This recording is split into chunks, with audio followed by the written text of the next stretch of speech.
In this video, I'll go over 9 money and life lessons from the popular Netflix show Squid Game, which is taking the world by storm.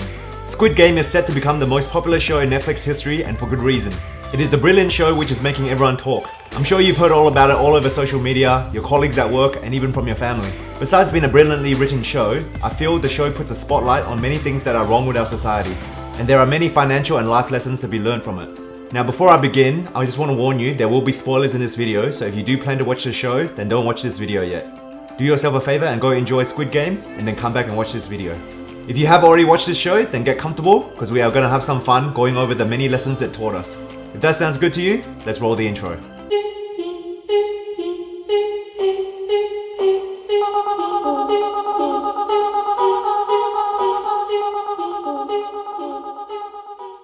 What is going on, everyone? If you're new to the channel, my name is Brian and I love to talk about all things investing and personal finance. Today we are going to discuss this insanely popular show which is #1 on Netflix in over 90 countries. Squid Game is a South Korean series about a group of people who risk their lives competing in 6 sadistic games to win a large pool of prize money. The players selected are all in bad financial shape and are in dire need of money. They compete with each other in traditional Korean children's games, but failure to complete each game means death. The games are seen as a last chance for these players to get their life back on track in a fair way. It is such a psychologically gripping show because it forces yourself to kind of answer questions in your head while watching the show. What would you do if you were in their shoes? If you were in such dire financial shape, would you accept the invitation? Is our society so flawed that money is considered more valuable than life? The show teaches us many lessons on life, money, and human greed. Here are the top lessons I learned from the show. Lesson 1. The game is rigged and run by the rich and powerful. In the show, the game is run by the rich VIPs who are so bored with having so much money that they need to find new ways to entertain themselves. Even though the show tries to preach equality and fairness, we see that many of the games are rigged either through chance or by corruption. The VIPs change the rules when it doesn't suit them, and even some of the pink soldiers feed valuable information to a contestant in exchange for favors. This can be applied to the real world. In finance, the stock market is run by the rich and powerful. That is your institutional investors and your hedge fund managers. Stock prices are moved by institutional investors, and sometimes they are tactical to scare off the little retail investors and then rebuy at lower prices. The perfect example of this is the Robinhood fiasco during GameStop's historical short squeeze. It is not officially proven, but there were many accusations that the companies who were affected by the short squeeze asked Robinhood to halt trading because they were losing too much money from the squeeze. If this is true, then it just shows how rigged the system is. When the rich are winning at the expense of shorting companies and profiting from the downfall, it's all good and no one blinks an eye. However, when retail investors start getting a small win which is costing the rich a lot of money, then suddenly the game rules get changed. In the glass bridge game, there is a player who used to be a glass maker and could tell which were the real and fake ones. The rich people watching this complained that it ruined their fun, so the frontman turned down the light to take away the advantage. Which is ironic given the frontman killed a pink soldier in an earlier episode for not keeping the games fair. The stock market is rigged in this sense, but that does not mean you cannot win at it. You just have to play smarter, not harder. And if you keep watching, I'll show you how to do so later in the video. Another point I want to make in the stock market is that you have insider trading, where someone gains knowledge of non-public company news and shares it with people who are not supposed to know. This practice is illegal, but is still going on in the background. This can be compared to the doctor being fed information in the show from a few of the pink soldiers, who are shown to be the ones in direct power. Lesson 2. Even if we are given an equal start, luck plays a role. The whole premise of the show is that it's based on equality. Although the lives of the players outside the game are a complete mess, inside the game they are supposedly treated as equals, meaning they all have the equal opportunity to win the game. However, this isn't always the case. The first green light red light game was relatively fair, but each subsequent game became more about luck rather than skill or the ability to follow instructions. In almost all the games after, there is an element of luck involved. Everyone is given the equal opportunity of choice at the beginning, but the choice they make determines their luck. For example, in the Honeycomb Challenge, everyone gets to make a choice, but luck determines whether that illusion of choice was correct. Similarly, in the Glass Bridge game, everyone is given an opportunity to pick their numbers, not knowing that being first was a big disadvantage. This could be applied in real life, where everyone watching this video has won the race for life and were born into this world. However, some were born into wealth and some were born into poverty. Some were born into rich countries with many opportunities, and some were born into poor countries with very little opportunities. So luck plays a role in how much of a head start we get in life. A lot of people like to complain and make excuses that they were dealt a bad set of cards. Look, I get it, it's unfair, but you have 2 options. One is you feel sorry for yourself and never improve your situation, or the second option is you accept that life can be unfair, but you make the most out of the cards that life has dealt you. There are many people in this world that are in a worse position than you. If you have access to clean water and internet, you are already better off than a lot of people in the world. If you want to build wealth, pick a strategy, stick with it, and start winning at life. If you come from poverty, then be the first in your generation to break out of it. Lesson number 3. Don't invest more than you can afford to lose. I should really add, don't invest more than you can afford with borrowed money. This is perfectly demonstrated by our two main male characters. Jihan is a serial gambler and even steals from his own mother to make bets on horse racing. This gets him into trouble with loan sharks and he almost pays for it with his life. Sang-woo is a highly educated man who graduated from one of South Korea's top university. He used his client's money to invest in highly volatile stock options and futures which did not work out. As he said so himself, he put everything on the line, including using his mum's house as collateral. Ironically, he did provide a good investing principle, saying don't put all your eggs in one basket, which means diversifying and spreading out your investments. He must have put his eggs into too many risky baskets, since he has still lost it all. Diversity doesn't always mean less risk if all the investments are still high risk. I feel this is a very important lesson in this age of low brokerage fees and online brokers, which makes investing more accessible than any time in history. The last year also returned unrealistic gains with many growth and speculative stocks producing record high returns due to the pandemic and money printing. This has led to a lot of new investors to develop unrealistic expectations. The popularity in margin trading in the last year has also made it a very dangerous environment for new investors thinking nothing can go wrong until it does. Trading on margin means borrowing money from the broker to carry out trades. This is very dangerous if you don't know what you're doing, because if your stock goes down, then you will get a margin call which can wipe out your portfolio very quickly. I always tell people, if you are investing your money, consider that money gone or inaccessible for at least 10 years. You should only be investing if you're willing to lose the money you put in today. Although this won't necessarily happen, adopting this mindset will help you hold onto your stock and not panic sell when your stocks go down by 50%. Lesson number 4. Money does not equal happiness. The common theme of the show is the pursuit of money. However, when the main character ends up winning the big prize money, he is no better off than before. In fact, through the guilt he is suffering from his mother dying and the survivor's guilt from winning the game at the expense of others, he did not even touch his new money for an entire year. Another example is the shocking ending where the old man Il-nam is revealed to be the man behind the games. He tells Jihan that when you have a certain amount of money, everything becomes boring after a while because you get so used to it. In fact, he asks, what does people with no money have in common with people with too much money?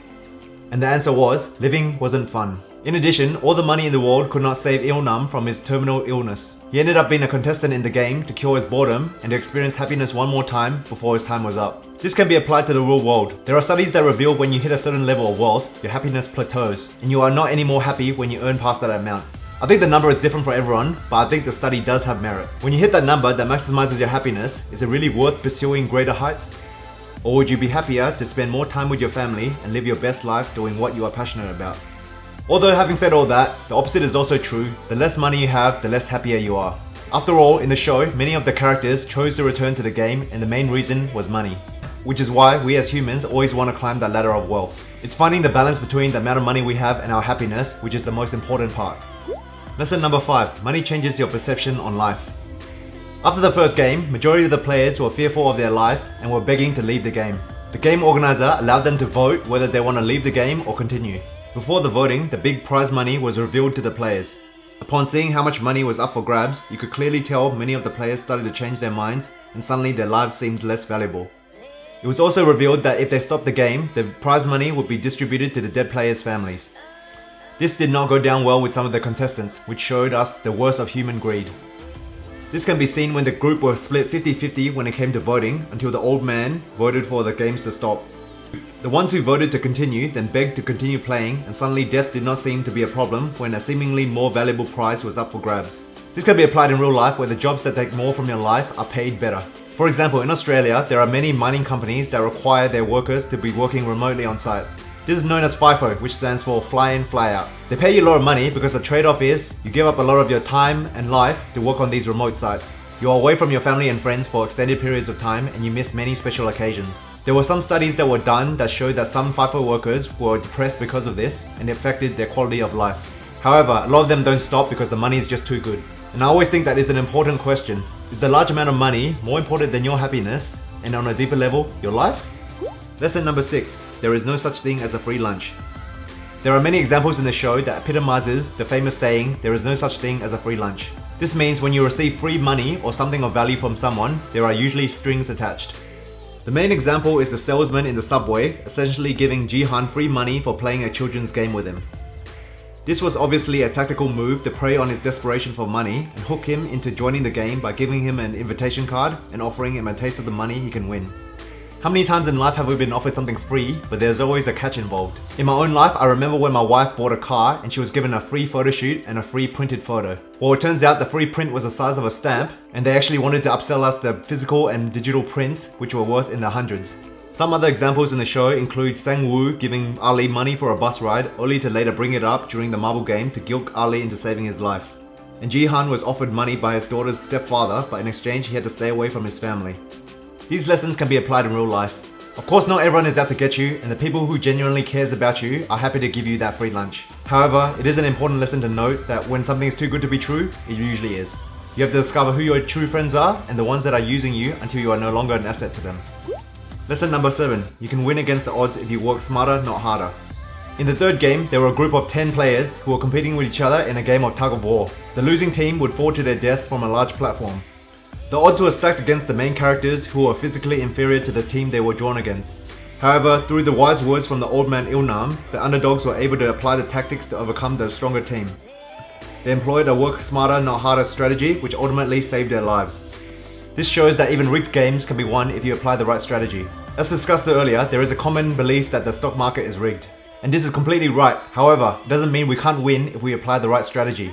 The stock market is run by the institutional investors who pump money from their clients. Retail investors are like little sardines swimming with sharks. Much like the stronger team in the tug of war scene, if you are impatient, you may try to make quick money by day trading or buying into highly speculative stocks.